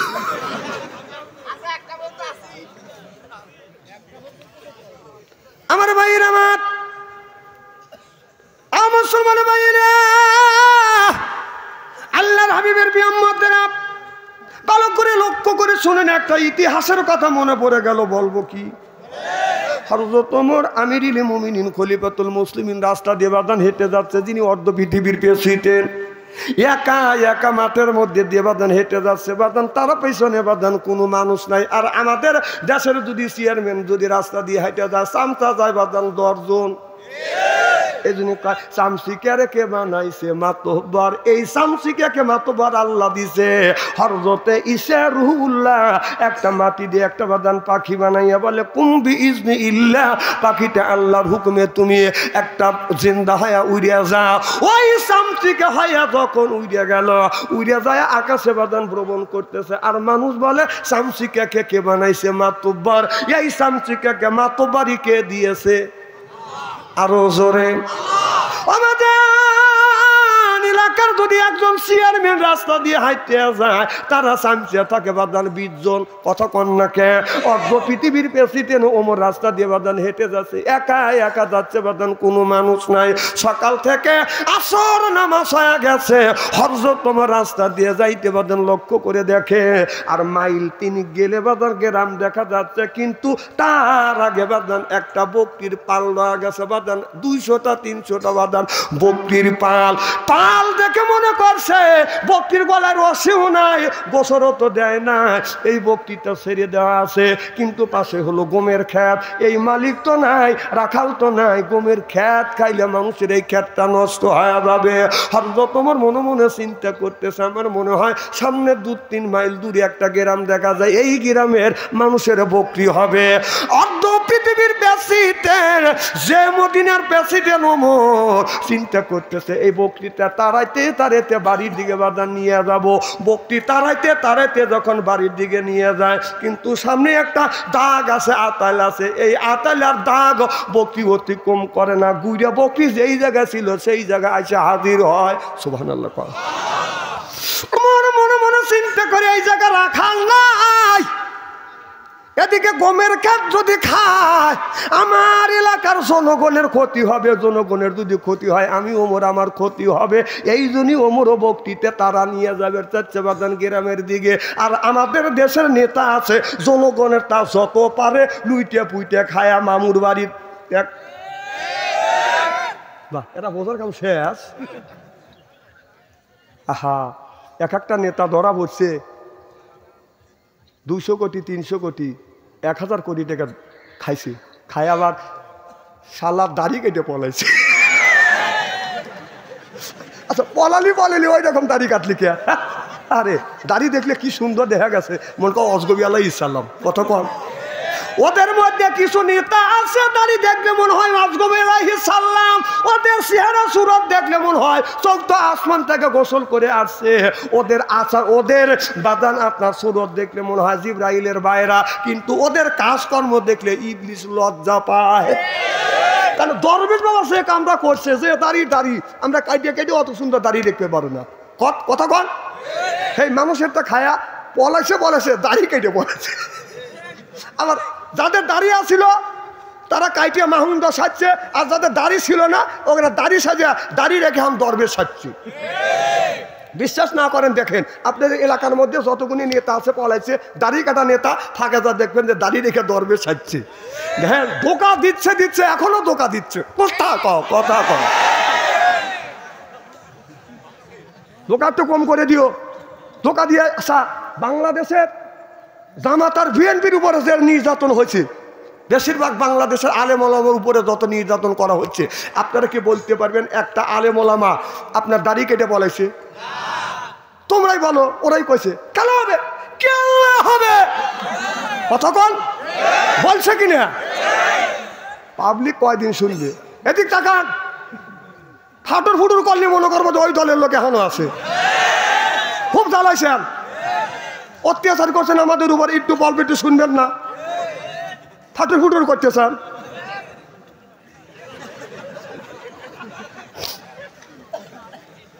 বলছে খেলা হবে বলছে, আর টাকা দেখা যায় খেলার জন্য পাবলিক রেডি হয়েছে, মাঠে পেলো আর নাই, পেলো আর পলাইছে, বলেছে দাড়ি কেটে পলাইছে। আবার কেউ দাঁড়িয়ে রেখে এখন দরবেশ সাজছে। তোমরা খেলার কথা বলছি, খেলার লেগে মানুষ রেডি, এখন তোমরা মাঠে নাই পলাইছে। আহা, আল্লাহ রসুলের মসজিদে নববীর ছিল জাতীয় সংসদ। সুবহানাল্লাহ, একটু জোরে কর। তাহলে আল্লাহ রসুলের জাতীয় সংসদ মসজিদে নববীরে জুমা নামাজ হয়েছে কিনা? কি কোন হয়েছে কিনা তা বললেই তো হয়। তাহলে আমাদের জাতীয় সংসদ রাজধানীতে এখানে জুম্মা নামাজ 1 কোটি বার যায়, সুবহানাল্লাহ সরকার। আচ্ছা, আপনাদের এই গ্রামের মধ্যে কি কোন গ্রাম? বসোয়া গ্রামের যে কোনো একটা মসজিদে মমতাজের মতো নর্তকী এসে যদি ড্যান্স আর নাচতো আর গান গাইতো, আপনারা কি মানা দিতেন? যারা কথা বললেন না, তোরা মানা দিতিস কি করে? মানা দিতেন না? জোরে কর। কি করতে? কিচ্ছুই করে পারতেন না, কিচ্ছুই করতে পারতেন না। কারণ এটা তো ছোট মসজিদ। যেই মসজিদ থেকে, যেই সংসদ থেকে বাংলাদেশের 20 কোটি মানুষের রিজিক বন্টন হয়েছে, সেই জায়গা মমতাজের মতো নর্তকী নাইসে গায়া সংসদটাকে নষ্ট করছে। একটা লোক কি প্রতিবাদ করছেন? এটা কিভাবে তারাবেন? কিভাবে তারাবেন? চান বালবালাই করতেছ, আমি আছি দিয়ে বালবালাই একটু কম করে করেন। সেই বড় মসজিদে নাইসিয়া লুসিয়া নষ্ট করে ধুয়ে গেছে, কিছু কবে পারলে না। আর ছোট মসজিদে নাচলি আপনি কি করবেন? কসু করে বাড়তেন। কথা কি মগজের মধ্যে নিচ্ছেন? কত বড় কাম করছে, কথা কি ঢুকাচ্ছেন? ভাত খাও আল্লাহর জমিনে, কিন্তু ইচ্ছাদ করে ভাত খাও না। যে কত বড় কাজ করছে, মমতাজের মতো যে 11টা স্বামী সাজছে, পাখির দিয়ে নাইসে গাওয়া নষ্ট করছে, তারপরে হাততালি বাড়ছে। এখন হে বুবু কোথায়? হে মমতাজ কই? আর নাই, নীরব। আমার বুবু মমতাজ আজ কোথায় পালাইছে? উল্টো পাল্টা নাচ দেখাইয়া সংসার নষ্ট কইরাছে আমার বুবু মমতাজ আজ কোথায় পালাইছে? কোথায় রলেন কাদের কাকা কামরুল ইসলাম হাসান দাদা? কোথায় রলেন কাদের কাকা কামরুল ইসলাম হাসান দাদা? ও যে আবু সাইদের রক্ত নিয়ে হুলি খেলেছে, ও যে ছাত্রদের ওই রক্ত নিয়ে হুলি খেলেছে। আমার বুবু মমতাজ আজ কোথায় পালাইছে? কোথায় সাবেক প্রধানমন্ত্রী? তোমার কথা কি যে বলি, ওই দলের মানুষকে ফেলে রেখে দিল্লি পালাইছে। ওই যে দলের মানুষকে ফেলে রেখে দিল্লি পালাইছে। আমার বুবু মমতাজ আজ কোথায় পালাইছে? উল্টো পাল্টা নাচ দেখাইয়া নেতাদের পাগল কইরাছে আমার বুবু মমতাজ আজ কোথায় পালাইছে? চিল্লে কোন ঠিক কিনে? না না, এ বুবু, তোর যদি বুকের পাটা থাকে আর তুই যদি মুসলমানের বাচ্চা হওয়া থাকিস, তুই আর একবার আয় নাকি কন? আমি কাদেরকেও বলি তুই আর একটা বার আইসা ড্যানেস দাও মমতাজে। এই রে মানুষের ইমানের স্পিরিট দুর্বল রে, ও আজই করবো না।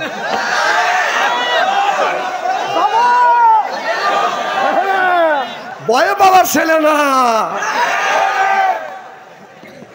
চলে যাবে মনে হয়।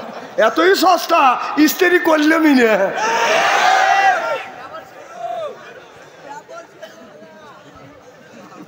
আমি যদি এইভাবে সারা রাত ওয়াজ করি, একটা লোকও উঠবে না ইনশাআল্লাহ।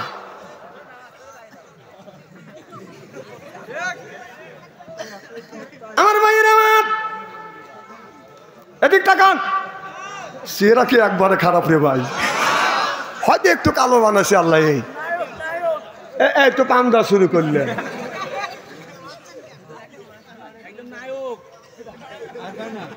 কি যেন বলতেছিলাম? হযরত ওমর মনে মনে চিন্তা করলেন, আল্লাহ মানুষের ক্ষতি হবে এই জন্যই বক্তৃতা তারা নিয়ে যাবে, কিন্তু কোনো লোক নাই, বক্তৃতা যায় না।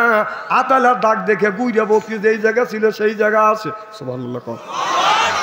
এখন দক্ষিণ দিক থেকে লক্ষ্য করে দেখে একটা যুবক ছেলে হাতে একটা লাঠি দিয়ে বাদান ওই বকরিটা বাদান হরদত ওমর তাড়াইছে। এবার যুবকটা মনে মনে চিন্তা করতেছে, মনে হয় চোর আমার বকরি নিয়ে যাবে। লাঠি হাতে নিয়ে বলতেছে, বিদেশি মেহমান থামো, তুমি কেন আমার বকরি তাড়াচ্ছ? তোমার নাম কি? তোমার বাড়ি কোথায়? হরদত ওমর চিন্তা করতেছে এই যুবকটা আমাকে ধমক দিয়ে কথা বলে।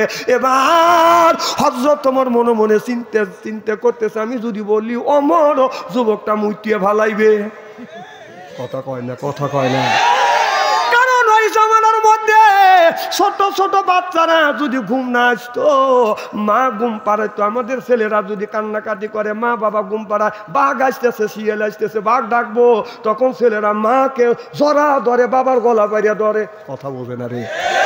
ওই জামানার মধ্যে বাচ্চারা যদি না ঘুমাইতো, যদি কান্নাকাটি করতো, মা বাবা বলতো ওমরকে কি ডাক দেবো? ঘুম আসবি না ওমরকে ডাকবো? কয় আমি ঘুমাই সেই গেছি।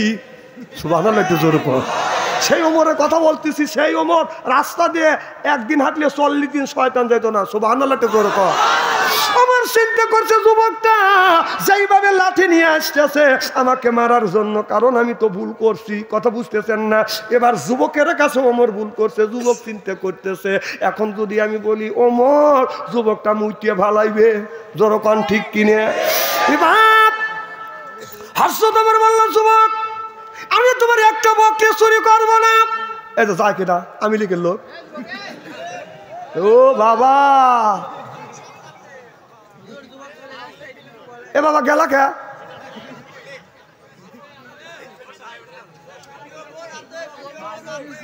শোনেন আমার জালসায়, শোনেন আমার জালসায় আসা যায়, যাওয়া যায় না। আপনারা কি দেখেন নাই? আমি ওঠা বসা পছন্দ করি না। না, পোশাব আসতেই পারে, আমাকে বলবেন, 1 আঙুল তুলবেন, আমি জানবো যে পোশাবের চাপ দিছে। 2 আঙুল তুললে আমি জানি যে টয়লেটের চাপ দিছে।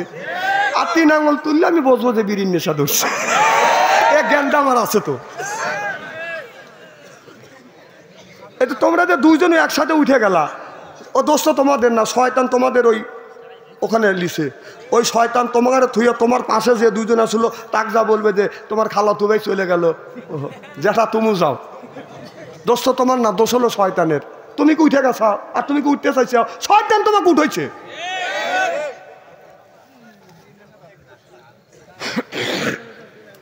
আমার ভাইয়ের আমার, হযরত ওমর বলে না, খাল আমি তোমার একটা বকরি নেব না, তোমার লাঠিটা নিচে রাখো। আমাকে যদি মারতে হয়, যদি আমাকে লাঠি দিয়ে মারতে হয়, তুমি বিচার করে মারো।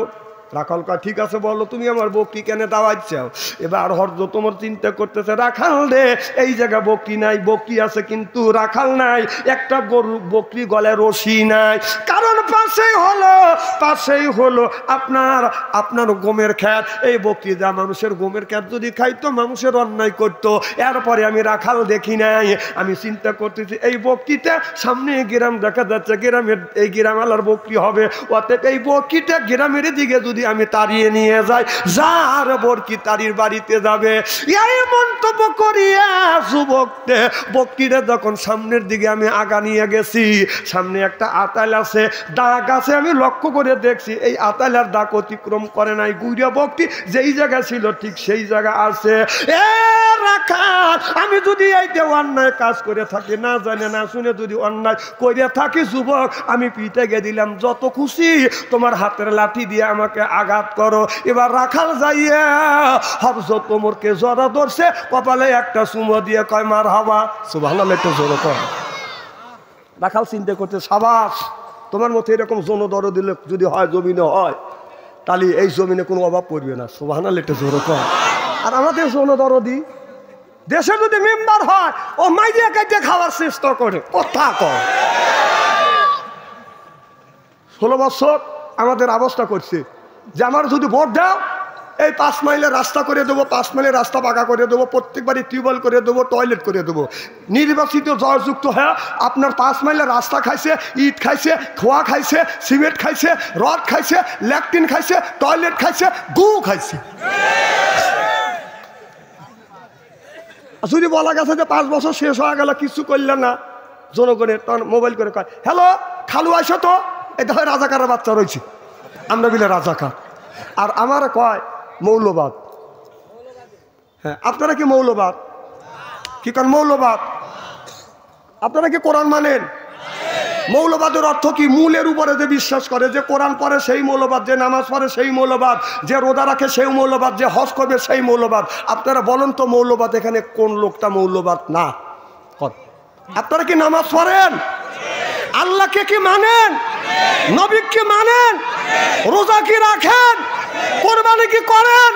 তাই হলো যারা নামাজ পড়বে, রোজা রাখবে, হজ করবে, যাকাত দিবে, এক কথায় আল্লাহ এবং নবীকে যারা মানবে তারাই হলো মৌলবাদ। তাহলে বাংলাদেশে মৌলবাদ ছাড়া কোন ব্যক্তি আছে? আপনারা যে এগুনি যে না বুঝে যে মৌলবাদ কান, আর যারা মৌলবাদ কা তাদের হাতে আপনারা হাই হাই মৌলবাদ। এই মৌলবাদ যদি তোর মা তোর বাবার যদি বিয়া না পারে তো তাহলে তুই হতি তোর আমি তো ঠিক কবে সহি কথা না?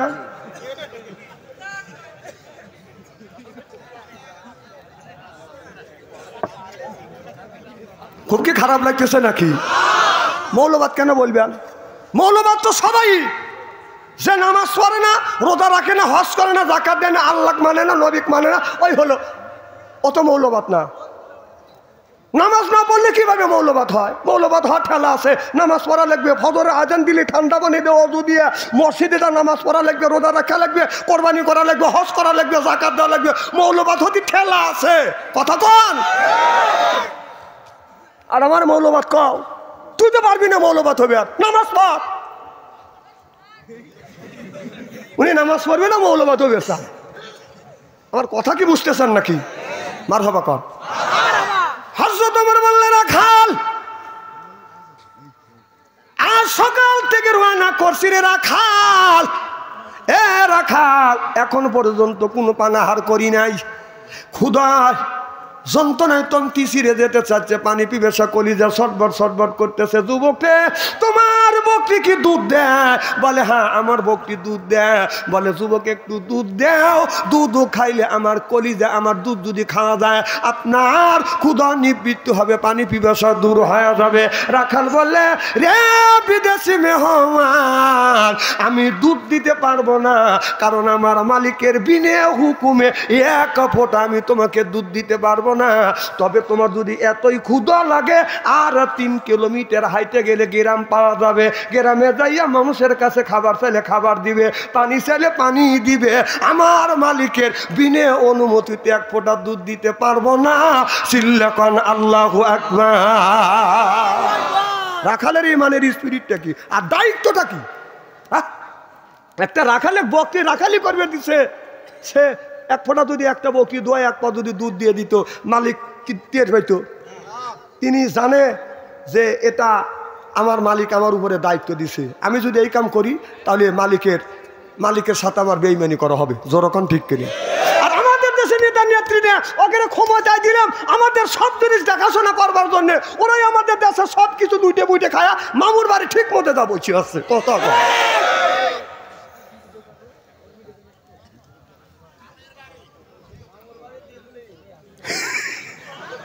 না। ওই যে টক শোতে একজন বলছিল যে ভারতের সাথে আমার স্বামী স্ত্রীর সম্পর্ক। কিসের সম্পর্ক? আমি চিন্তা করলাম কে রে স্বামী স্ত্রীর সম্পর্ক ব্যাপারটা কি? এই এখন সেন বুঝতেছি যে আমাদের কন্যা চলে গেছে। তাহলে কন্যা যদি চলে যায় থাকে, ডাক্তার ইন্নু চিন্তা করতেছে তাহলে ফিরুনি বাংলাতেই।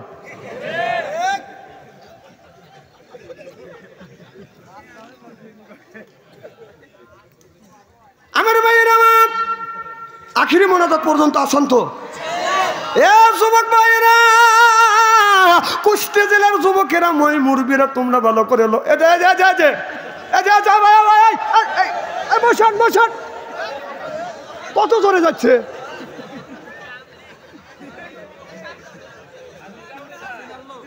হ্যাঁ উনি ওই দলের লোক। হ্যাঁ তুমি সহে পড়ে গেলা, দেখে রাখেন ওই লোকটা, দেখেন কোন দলের লোক। ইসলামের বাইরের লোক। মারহাবা একটু জোর কর। হযরত ওমর বললেন, রাখাল দুধ তুমি না দিলে, তুমি কত টাকার বেতনের চাকরি করো? বলে আমি এত টাকা বেতনের চাকরি করি। এই দিয়ে সংসার কেমন করে চলে? কয় আল্লাহ এর ভিতরেই বরকত দেয়। সুবহানাল্লাহ একটু জোর কর। আমাদের দেশে দেখেন না যে হুজুরের বেতন কত? 5,000 টাকা 7,000 টাকা বছরে, মাসে। কথা কর নাকি? তাহলে হুজুরে বউ আছে, তাহলে কয়জন হলো? কথা কয় না। দুইটা, একটা ছেলে একটা মেয়ে হলো, কয়জন হলো? আর মা বাবা আছে, কয়জন হলো? বেতন হলো 6,000 টাকা। কয় হাজার টাকা? তাহলে মরিচ যদি 100 টাকা কেজি, 1000 টাকা কেজি হয়, তাহলে 1 কেজি মরিচ কিনলে থাকে কয় হাজার টাকা? 5,000 টাকা। তাহলে চাউল হলো 70-80 টাকা কেজি, তাহলে 1 মণ চাল কিনতে কয় হাজার টাকা লাগে?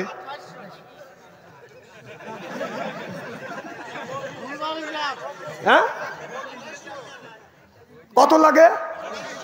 2800। 2800 আর 4000 কত হইলো? না, 2800 আর 1000 কত হইলো?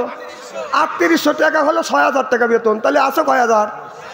হ্যাঁ, তাহলে ওর যে একটা পাঞ্জাবি বানাইতেই লাগে 3100, তাহলে কত গেল? আর কত আছে? তাহলে এই যে বউ বাচ্চাদের পেটে ভাত দিবে, ছেলে মেয়ে মানুষ করবে, মা বাবার যে ওষুধপাতি দিয়ে খাওয়াবে, হাওয়া খাওয়াবাইছে। আমার কয় কি হুজুর তোমার অল্প টাকায় বরকত আছে? তা আমাদের অল্প টাকায় বরকত আছে, তোর ছেলে মাস গেলি 3 লক্ষ টাকা নিয়ে আসে, তাহলে এই 6,000 টাকা নিয়ে 3 লক্ষ টাকা দিয়ে বরকত লে। না না, তা নিবেনি না, খালি কা হুজুর কারে বরকত আছে। আসলে হুজুর কারে বরকত আছে। সুবহানাল্লাহ, একটু জোরে কর। আমার ভাইয়ের আমার, এবার হযরত ওমর বললেন, রাখাল এইটা দিয়ে কেমন করে সংসার চালাও? বলে আল্লাহ বরকত দেয়। সুবহানাল্লাহ বললেন না? বলে রাখাল রে, এখানে কয়টা বকরি নিয়ে আসছো? বলে 50টা বকরি নিয়ে আসছে। তুমি কয়টা বকরি এখন মাঠের মধ্যে হইছে? বলে হুজুর 100-র উপরে হয়ে গেছে। কয় তোমার বকরি 100-র উপরে হয়েছে, তোমার মালিক কি জানে? কয় না, মালিক জানে না। 50টা বকরি। কোনো অসুবিধা হয়েছে নাকি? না কিছু করা লাগবে? আপনার কি আর ঘন্টাখানি সময় দিতে পারবেন? আচ্ছা, আমাকে একটা ওয়াদা দিতে হবে, আমার সাথে আখিরে মোনাজাত করিয়া যাওয়ার কি মন মানসিকতা আপনাদের আছে? আমি কিন্তু একজন মোসাবির মানুষ, 100% মোসাবিরে দোয়া কবুল হয়। কারা কারা আখিরে মোনাজাত করিয়া আমার সাথে যাইতে পারবেন? একটু ওয়াদা দেন তো দেখি। নারে তাকবীর। এই দেখেন তো, হাত তুলে না কেটা, টাকা দেখেন। এই দেখেন, হাত তোলেন না কেটা, সেই আলেমদের বিশ্বাস করে না। হাত টান টান করেন। আল্লাহ যে হাত তুললো না, তুই ওর হাতে পেয়ারাল কে টান টান করেন হাত। রাজি রাজি, হাত নামান। বাবা, অল্পের থেকে ফসকে, যদি ফসকে যাইতো আর ফিরতো না।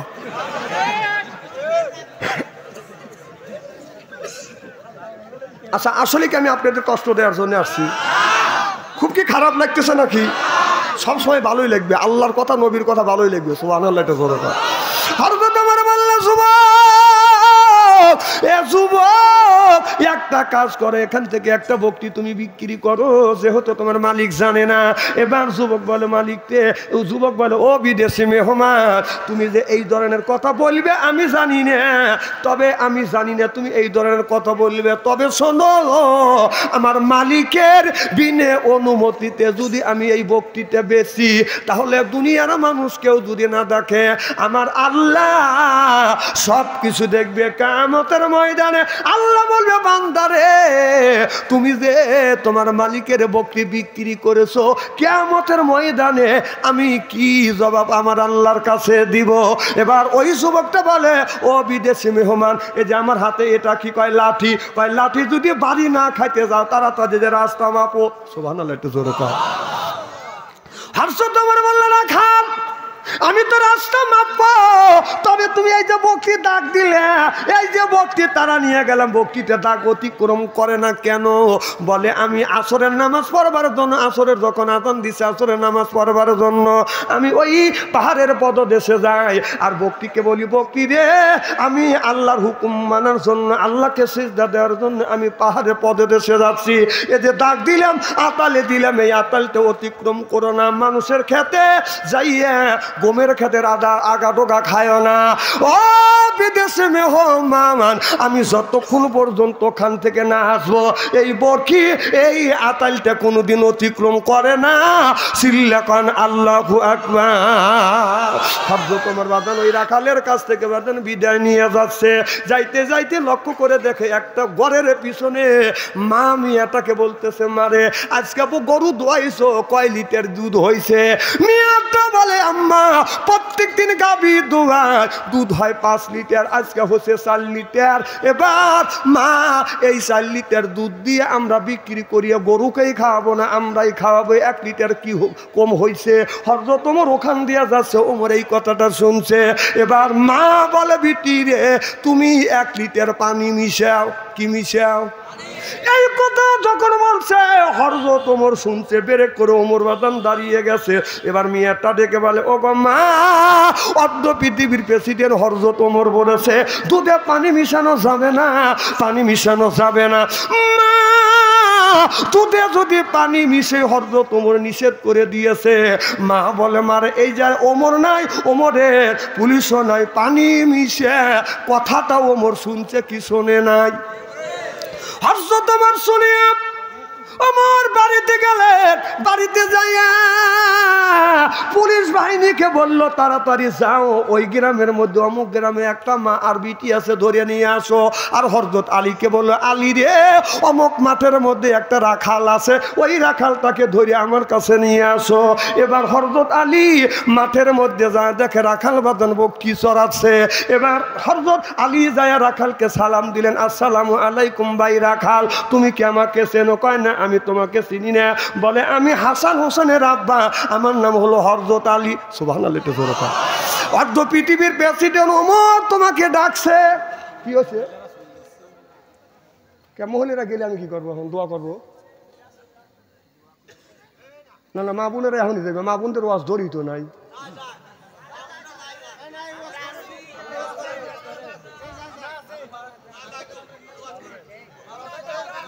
সব মহিলা কি যাইতেছে? 2-1 আচ্ছা, ওই 2-1 মহিলা যদি তার ওজোর ছাড়ার জন্য যদি যাইতে যা পারে কোন তো, 2-1 তার ওজোর হইতেই পারে। মারহাবা কর। খুব খারাপ লাগতেছে নাকি? নারে তাকবীর। আল কোরআনের আলো, নারে তাকবীর। এবার হযরত ওমর হযরত আলী রাখালের কাছে এসে বলে, রাখাল অর্ধ পৃথিবীর প্রেসিডেন্ট হযরত ওমর তোমাকে ডাকছে। রাখাল বকরি থুইয়া বাদান দৌড় দিছে। সুবহানাল্লাহ। জোরে কর। যায় আদাকে বাদান রাজ সিংহাসনে যেই লোকটা বসে আছে। এবার হযরত আলীকে ডেকে বলে, ভাই ওই লোকটাকে? বলে, ওই লোকটা হলো অর্ধ পৃথিবীর প্রেসিডেন্ট। যুবক পেশাব করে ভালাইছে। আল্লাহ, যেই যুবক অর্ধ পৃথিবীর প্রেসিডেন্ট, ওই ওমরকে গতকাল আমি দুধ দেই নাই, মারার জন্য প্রস্তুতি নিছিলাম। এবার যুবকটা যাইয়া হাত জোড়াত করে বলে, হুজুর আমি আপনাকে চিনি না, আপনাকে আমি জানি নাই। হুজুর আপনাকে চিনি না, যদি আমি আপনার পরিচয় জানতাম আর যদি চিনতাম, জীবনে লাঠি দিয়ে আমি আপনাকে মারতে যাইতাম না। হুজুর আমাকে মাফ করে দেন। ওমর বলে, যুবক আমি তোমাকে মাফ করে দিতে পারি, একটা শর্ত। বলো, কি শর্ত? কয়, রাখালি চাকরি তোমার ছাইড়ে দিতে হবে। এবার রাখাল বলে, হুজুর আমার জীবনের বিনিময় হলে রাখালের চাকরি আমি ছাইড়িয়ে দিলাম, আর কি করতে হবে? কয়, তুমি রাখালের চাকরি ছাইড়িয়ে দাও, তোমাকে খাদ্য গোডাউনে জেনারেল ম্যানেজার বানিয়ে দিলে। কথা কি বুঝতেছে? এবার রাখাল বলে, চোখের পানি ফেলে কান্দে আর বলে, ইয়া আমিরুল মুমিনিন, রাখালের পদে চাকরি ত্যাগ করিয়া আমাকে এখানে খাদ্য গোডাউনের জেনারেল ম্যানেজার বানাইলেন। হযরত ওমর বলল, রাখাল রে তুমি আমানতের খিয়ানত করো না। তোমার মতো লোক যদি খাদ্য গোডাউনের জেনারেল যদি ম্যানেজার হও, জনগণের মাল সব তোমার হাত দিয়ে সঠিকভাবে বন্টন হবে। অত ইজ্জু মানতাসা, অত জিল্লু মানতাসা। ইজ্জত দেনেওয়ালার মালিক আল্লাহ, সিনেলার মালিককে। আমার নবী গভীর রাত, গভীর রজনীতে বাদান কলমার দাবার দিয়ে আসিয়া খাদিজাতুল কুবরার ঘরে দরজা নক করছে। খাদিজা একটা ডাক দিছে, অমনি দরজা খুলছে। সুবহানাল্লাহ। আমার নবী ডাক দিলেন, খাদিজা একটা ডাক দিছে, অমনি দরজা খুলছে। নবী বলে, খাদিজা তুমি কি ঘুমাও না? খাদিজাতুল কুবরা বলে, নবী গো যতদিন ধরে আপনার সাথে ঘর সংসার করতেছি, আল্লাহর কসম করে বলতেছি গো, ও নবীজি আপনার আগে কোনোদিন বিছানায় পিঠ লাগাইয়া ঘুমাই না। যতক্ষণ পর্যন্ত আপনি বাড়িতে না আসেন, আমি দরজার সাথে পিঠ লাগাই অপেক্ষা করি, আর বলি কখন জানি আমার স্বামী আমাকে খাদিজা বলে ডাক দিবে। নবী গো আপনার জবান থেকে খাদিজা ডাক শোনার জন্য দরজার সাথে পিঠ লাগাই অপেক্ষা করে ঘুমোই। সুবহানাল্লাহ। আর আমাদের খাদিজা ঘরে শুয়ে আছে, এটা আপনারা চলে আসেন, ওরা টান টান হওয়া শুয়ে আছে, সব বলে এসে ফাঁকে গেছে না ভাবছি। আপনি যদি কুষ্টিয়া শহর থেকে, খোকসা শহর থেকে আসি, আমাদের খাদিজার ঘরে দরজার পাশে রাত 12টার পরে যদি নক করা যায়, খাদিজা, খবর নাই। ও খাদিজা, শব্দ নাই। ও খাদিজা, উত্তর নাই। একই একই। তাহলে ও খাদিজা, ও খাদিজা, আমার নবী বলে খাদিজা আয় আমার বুকে এক। আমার নবী হাত টান করে দিছে, খাদিজাতুল কুবরা দৌড়া গিয়ে আমার নবীর বুকের সাথে মাথা ঠেকাইয়া বলে, নবী গো, আপনার প্রেমে পড়িয়া আমার জমা জমি তালা তলু কর্ত সম্পদ যা ছিল সব আপনার কদমে কোরবান করে দিল। দেখে নবীর মুআজিজা, ধন্য হলো বিবি খাদিজা, জীবন যৌবন করিলেন অর্পণ, মাল দৌলত যা ছিল নবী চরণে সুপিয়া দিল, বানাইল তার জীবনের আপন। আল্লাহ নবী গুণের নবী গো, আপনি নবী আমার জীবনের জীবন। যখন মারহাবা। আমার নবী অমনি কি করলেন, খাদিজার চুল ধরে এরকম করে চুমো দিলেন। আমার নবী চুমো যখন দিলেন, মা খাদিজা বলে, ইয়া রাসূলুল্লাহ, ইয়া হাবিবাল্লাহ, আপনি আমার চুলে চুমন দিলেন। নবী বলে, খাদিজা, আমি তোমার চুলে চুমন দিয়া পৃথিবীর নারীদের ইজ্জত আর মর্যাদা বাড়িয়ে দিয়ে গেলাম। আল্লাহ নবী নিজের বিবির চুল ধরে চুমো দিছে, এটা হলো নবীর আদর্শ ভিত্তিক সুন্নত। সুবহানাল্লাহ কর। আচ্ছা, আমরা বড় চুল ধরে চুমো দিছি কজন, একটু হাত তুলে দেখান তো দেখি, একটা লোকও নাই। হ্যাঁ, আহা হা হা, নিজের বড় চুল ধরে চুমো দেন নাই মানুষ। হ্যাঁ, মা বোনেরা শুনে বলতেছে, আরে এত সুন্দর সোনার মৌলবী কোনে আসিল, সব বনেছেরা চুল ধরেছে চুমোদা তো দূরের কথা, হুজুর চুলের মুষ্টি বাড়িয়ে দৌড়িয়া সিট করে বাড়িয়ে ভালোই বকছেন। ও বাবা, আপনারা বউ মারেন? হ্যাঁ, খবরদার বউ মারবেন না, বউ মার হারাম। কেন বউ মারবেন? মা বোনেরা বলতেছে, এত সুন্দর সোনার মৌলবী কোনে আসিল, এই হুজুরের দরকার। দেখুন তখন একটা মহিলা গেছে না, এখন যাবেন গুড়ি আইছে, মারব একটু জোরে কর। না না, বউ কেন মারবেন? বউ মারা হারাম। যারা বউ মারবে তাদের হাতের মোনাজাত দান খয়রাত আল্লাহর দরবারে কবুল হবে না, হইতে পারে না, হওয়া সম্ভব না। কে বড় বড় চোখ করছে কে? মা বোনের বলতেছে, এই হুজুরই দরকার। আমি এই ওয়াজ করছি, এক মহিলা চিঠি লিখছে, হুজুর আপনি বললেন বউ মারা হারাম, আমার স্বামী তো এক ওয়াজ শোনার আগে কাম সারছি, তাহলে আমার কি অবস্থা? আমি বললাম, মা স্বামী যদি তোমাকে রাগের সময় মারিয়া থাকে, মা ওই জায়গাটা চিহ্ন করে রাখো, স্বামীর হাতের ছোঁয়া তোমার শরীরে যেই জায়গা লাগছে দোজখের আগুনে কোনোদিন ওই জায়গা পুড়বে না। মা বোনেরা বলতেছে, না আমারে বাড়ি করছে। যেই বাড়ির যাবেন আখিরে মোনাজাত করিয়া আপনার বিবি একটা লাঠি নিয়ে এসে বলবে যে মাথার থেকে পা পর্যন্ত পেটো, কারণ তোমার হাতের এত রহমত, যেখানে পিটবে দোজখের আগুন হারাম। আল্লাহ নবী বলছে, মা স্বামী যদি তোমার মারে, মা মারিয়াই যদি থাকে, মা স্বামী মারছে এই কথাটা মানুষের কাছে প্রকাশ করো না, গ্রামের মানুষ যেন শোনে না, তোমার শ্বশুর শাশুড়ি যেন শোনে না, তোমার ছেলে মেয়ে যেন শোনে না তোমার স্বামী মারছে, এই স্বামী মারছে, এইটা যদি গোপন রাখতে পারো, মা আল্লাহর নবী বলেছে কিয়ামতের ময়দানে তোমাদের কিছু কিছু গুণ আল্লাহ গোপন করে রাখবে। আল্লাহু আকবার। আর এখন যদি রাগ করে স্বামী বিবিকে একটা যদি থাপ্পড় দেয়, চেঁচা 7 বাড়ি মাথায় তোলে, রাস্তার পাশে বসে কান্দে আর কয় সর্বনাশা চুল দইরে পিটল রে। ও কবিতা বাদ দাও, ও কবিতা আমরা জানি ঘটনা বাঘাবাড়ি, ঘটনা বাঘাবাড়ি, পরের ফেরি কন্ট্রাক্টরে কয় বগুড়া হচ্ছে আইসে গাড়ি, নেমে যান সবাই, কেউ নামতে চায় না। এটা একটা কবিতা হতে পারে, তোমাদের কান্নাম একটা কবিতা হতে পারে। কয় জামাই আর কোনোদিন আম্মা বলবে না রে, তো জামাই আম্মা বলবে না তো তোর কি?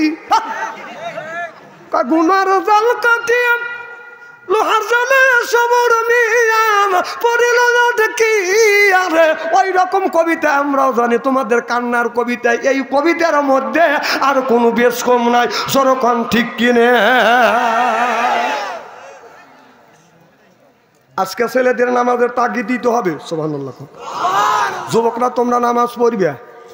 আজকে যুবকরা, এই যে আপনাদের এই গ্রামের যদি 200টা যদি আপনার এই খোকসা খোকসা থানা না, খোকসা থানার মধ্যে যদি আপনার খোকসা থানার মধ্যে যদি 5,000 যুবক যুবতী থাকে, তাদের কাছে যদি স্ক্রিন টাচ মোবাইল থাকে, রাত 12টার পরে মেসেঞ্জারের মধ্যে ঢোকেন, ফেসবুকের মধ্যে ঢুকে দেখেন, এই থানার মধ্যে যদি 5,000 যুবক যুবতী থাকে, তার 4,500 যুবক যুবতী রাত 12টার পরে লাইনে আছে।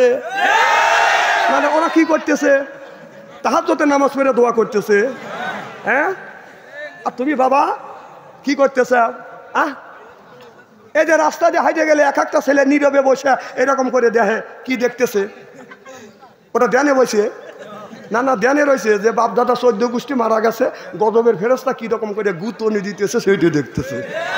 না গজবে তোমাদের গুতনি খাওয়ার লেগে চেষ্টা করতেছে। হ্যাঁ, তোমার ছেলে হলো 4টা, আর 4টে ছেলের হাতে স্ক্রিন টাচ মোবাইল দিয়ে তুমি ঠিক মতো মসজিদের আগের কাতারে যায়া, আপনার 4টে ছেলের হাতে স্ক্রিন টাচ মোবাইল দিয়ে মসজিদের আগের কাতারে যায়া ভেবাইতেছে রব্বানা গোলাম বাবা। তোর ছেলে মোবাইলের মধ্যে কি করতেছে? তারপরে বেবানে বন্ধ দে, বেবা দিয়ে আমার কোনো আপত্তি নাই, কিন্তু তোর ছেলের ইমু বন্ধ কর। কথা কন ঠক করে এবি বাবা। ছেলেকে পাপ করার জন্য উৎসর্গ করিয়া ও মসজিদে ঠক করে বেবা দিয়েছে। কত ইস্তেরি করিয়ে থুয়ে যাবো আজকে। না না, তোমার ছেলের বয়স 15 বছর হয়েছে, বিয়ের উপযুক্ত হয়েছে, ছেলেকে বিয়ে করা দাও। কেন ছেলেকে বিয়ে করা দাও না? ছেলের বয়স 20 বছর 25 বছর, এই যুবকের বিয়ের বয়স ছাড়িয়ে যাচ্ছে, তারপরে তুমি বাবা তুমি মা কেন ছেলেকে বিয়ে করাও না? হ্যাঁ, কাজে ছেলে নিজ পায় দাঁড়ায়, তোমার পায় দাঁড়াচ্ছে। হ্যাঁ, কাজে না ও কামাই কাজে জানে না, ও তোমাকে রেজেকের গোটা ম্যানেজার বানানো হয়েছে। তোমার ছেলেকে দুনিয়ায় পাঠানোর 50,000 বছর আগে আল্লাহ রিজিক দিছে, তারপরে তোমার ছেলেকে পাঠাইছে। তোমার ছেলে এই মোবাইলের মধ্যে প্রেম ভালোবাসা করতে করতে প্রেমের সেঞ্চুরি করছে। এই ছেলে মোবাইলের মধ্যে যত অন্যায় করবে, জিনা করবে, এই পাপ 6 ভাগে ভাগ করা হবে। 1 ভাগ পাবে হলো মিয়ার মা মিয়ার বাবা, আর 1 ভাগ ছেলের মা ছেলের বাবা, আর 1 ভাগ পাবে ওই ছেলে আর মিয়া। বিশ্ব যদি না হয় মরিয়ে দেখে। ছেলের বয়স হয়ে গেছে বিয়ার, আর আপনি বিয়ে করেন না, কার নিজ পায়ে দাঁড়াক, আপনার পায়ে দাঁড়াইছে ও। হ্যাঁ, প্রেমের হার বাড়িয়ে গেছে দেশে। আজকের এই মাহফিল আল্লাহর দরবারে কবুল হোক, এটা কি চান? কারা কারা চান তাকবীর দিবা? হাত তুলে দেখান। নারে তাকবীর। হাত টান টান করেন, টান টান করেন।